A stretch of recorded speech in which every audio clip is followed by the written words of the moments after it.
This is LibreQuest. My name is Matt. The date is the 3rd of October 2019. First article I have today, RockPi foresee variant adds mini DP while RockPi E offers dual LAN. This article is written by Eric Brown and you can find it over on linuxgizmos.com. Radza is preparing a $75 RockPi foresee variant of the RK3399 based RockPi 4B SBC that adds a 2-lane mini display port for dual simultaneous displays. There's also an RK3328 based RockPi E in the works with dual LAN ports. Radza CEO Tom Cubby announced an upcoming RockPi 4C SBC that adds dual simultaneous display ports to the RockPi 4B design. There's also a tiny RockPi E SBC in the works, which we updated October 3rd. The RockPi 4C, which will ship by the end of the month at $74.95, is a variant of the similarly open spec RockPi 4. A Rockchip RK3399 based Raspberry Pi pseudo clone. More specifically, it's based on the RockPi 4B, a $74.95 model with 4 GB of RAM and a Wi-Fi/Bluetooth module. There's also a $39 4A model with 1 GB of RAM and no wireless. Both of these Linux and Android-driven boards were updated to version 1.4 in late June with the addition of 4 MB SPI for booting, NVMe drives, among other enhancements. That is cool to have NVMe on a small board like that. Alright, so you can read the rest of that article, and that's pretty exciting news if you're into SBCs, and that's on linuxgizmos.com. Next article, sharing versus free versus open source. This article is written by Jeffrey Robert Kaufman of Red Hat, and it was published on October 3rd, 2019. When you hear the term open source, do you think this is synonymous with terms such as shareware, freeware, or public domain? If so, you're not alone. Many people, both within and without the technology industry, think of these terms as one and the same. This article illustrates how these terms are different and how open source is a transformative licensing and development model. Perhaps the best way to explore the differences will be to share my experience with software provided under one of the above models. Shareware and freeware. My early years as a computer programmer started when I began to code in BASIC on my Apple II Plus in 1982. I recall going to the local computer store in my hometown and finding floppy diskettes and plastic bags containing software, games, and utilities for what seemed to be extraordinarily high prices. Keep in mind, this was from the perspective of a middle schooler. There was, however, some software that was available for free at minimal price. This was referred to as shareware or freeware, depending on the exact licensing model.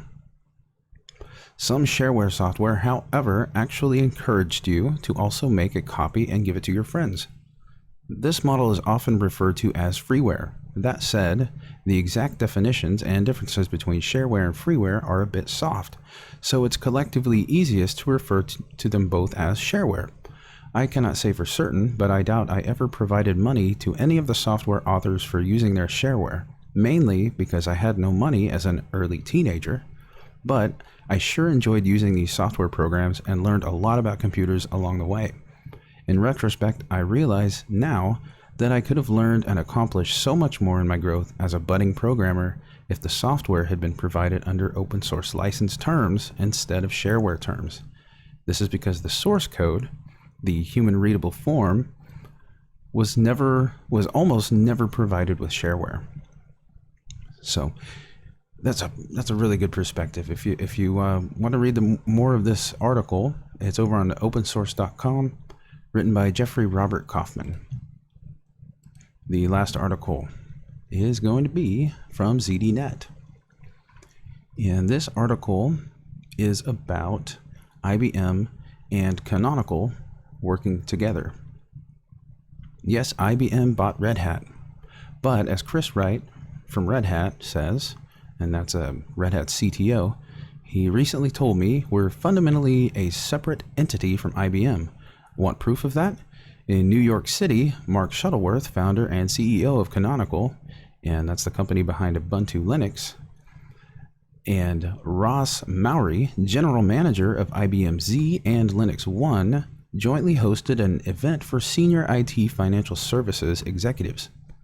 There they told the managers about the advantages of running financial services on mainframe cloud systems based on Ubuntu Linux. Why? After all, Red Hat Enterprise Linux, or RHEL for short, runs just as well on the Z series as Ubuntu Linux. In an interview, Shuttleworth explained, customers want the security of the mainframe and the flexibility of Ubuntu. Some ask for Ubuntu and Z, and IBM gives them that option. Even after the Red Hat acquisition, we're comfortable working with IBM, said Shuttleworth. We continue to have an active project with Z, Power, and IBM Cloud. Ubuntu is growing in all these platforms. If you would like to read the rest of that, over on ZDNet, and the title is IBM and Canonical Work Together. So that's cool. So I had proposed an idea to myself. I've watched a lot of videos on YouTube. And by the way, I have to say thank you for listening to the podcast today. But I've watched a lot of videos on YouTube of people liquid cooling things, or not liquid cooling, LN2 cooling things with liquid nitrogen. And there was always the issue of condensation. So I thought maybe I have a solution for that. So I did an experiment with liquid nitrogen, and I was trying to get a hold of a copper bar, but I could not find one for the life of me, so I ended up having to settle for aluminum. And this is going to be in inches, so I'm sorry if you use centimeters, but it is 3/4 inches wide and 1/8 of an inch thick. And that was a little too thick. I actually wish I could have found a thinner piece, but I couldn't. So I just worked with what I had.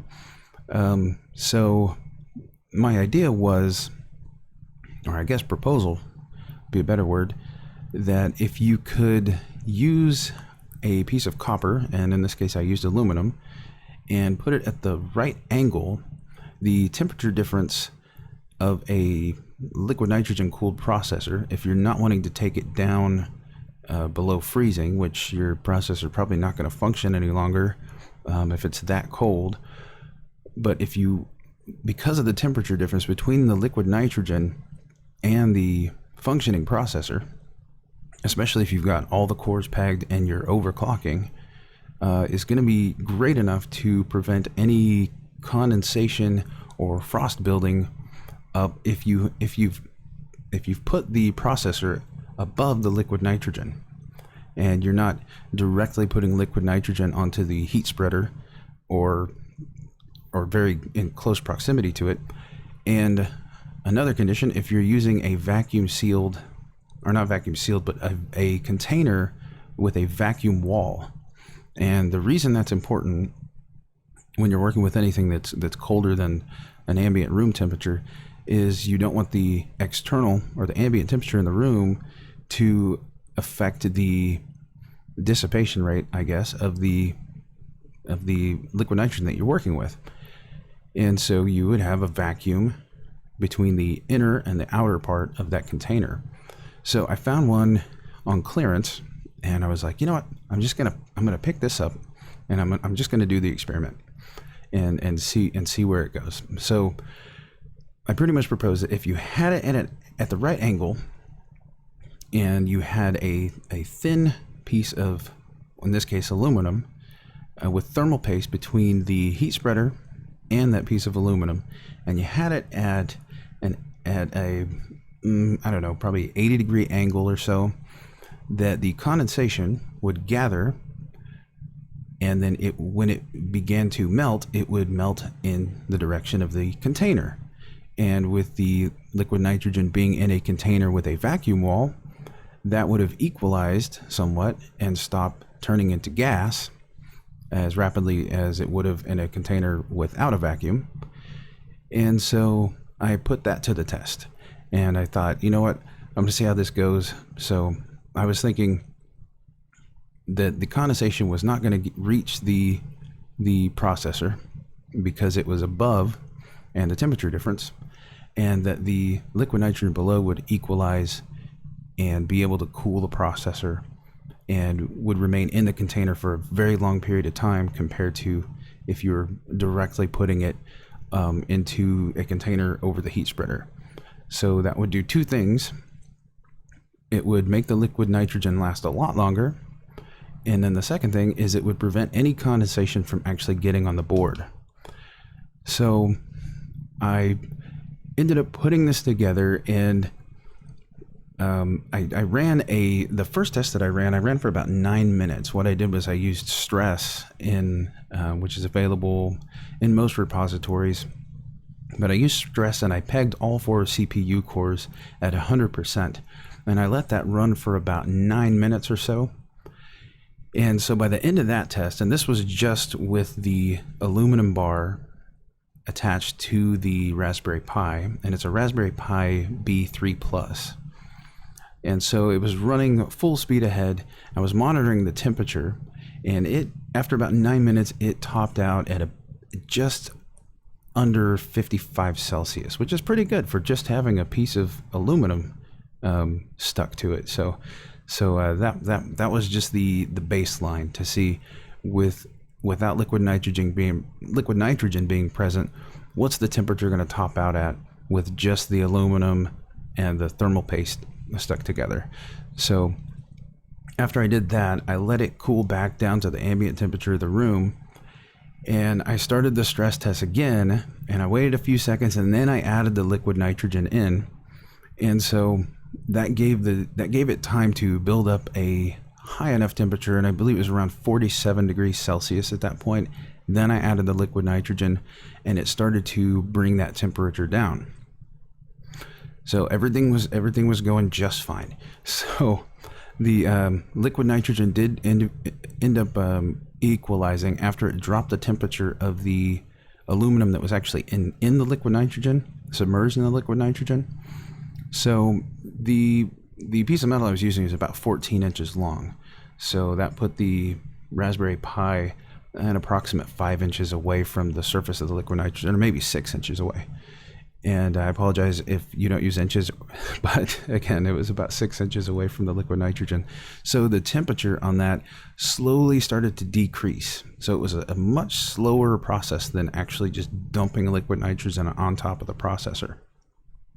But the goal wasn't really speed here. Now copper would have done much better, I do believe. But soon after I added the liquid nitrogen, the frost began to form on the what's the word I'm looking for? The aluminum bar. So it started to form, but it didn't seem to be getting close to the actual processor or the board. So everything was good at that point. The temperature after about 11 minutes, I let it run for about 11 minutes. It seemed to kind of even out at about 2.6 Celsius.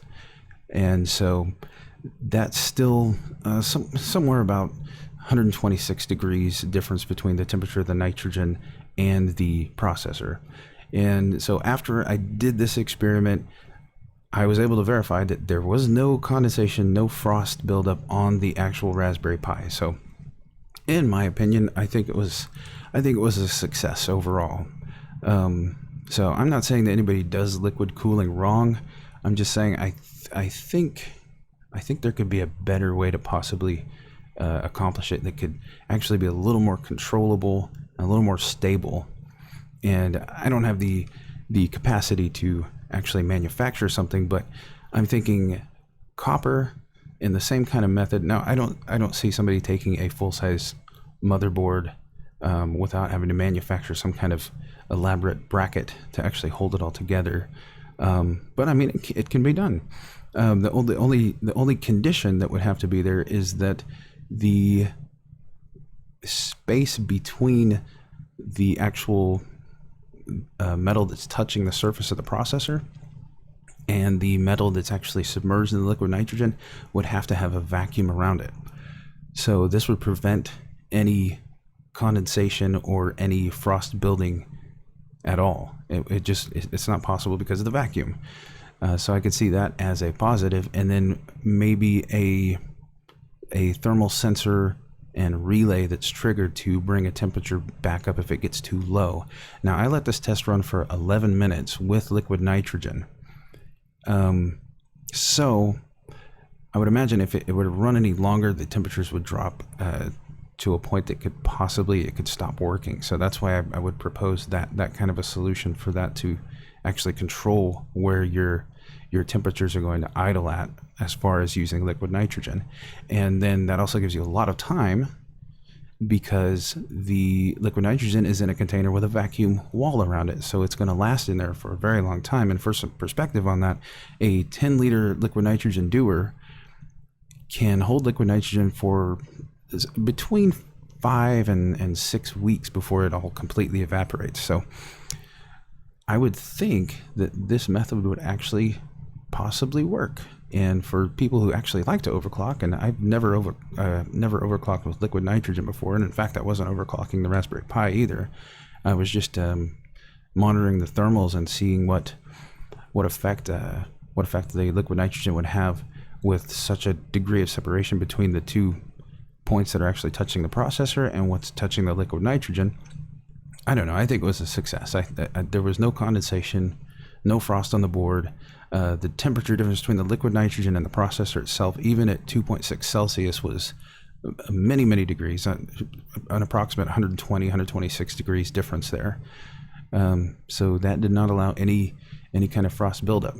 So anyway, that's all I have to say today on this podcast. Thank you so much for listening. You can find this podcast over on LibreQuest.org. And tomorrow I'm going to be taking a look at an old video game, and I will post a video about that on YouTube, and I will post a podcast about it on archive.org, and you can also get that over on LibreQuest.org as well. So thank you for listening, and I'll see you back here then.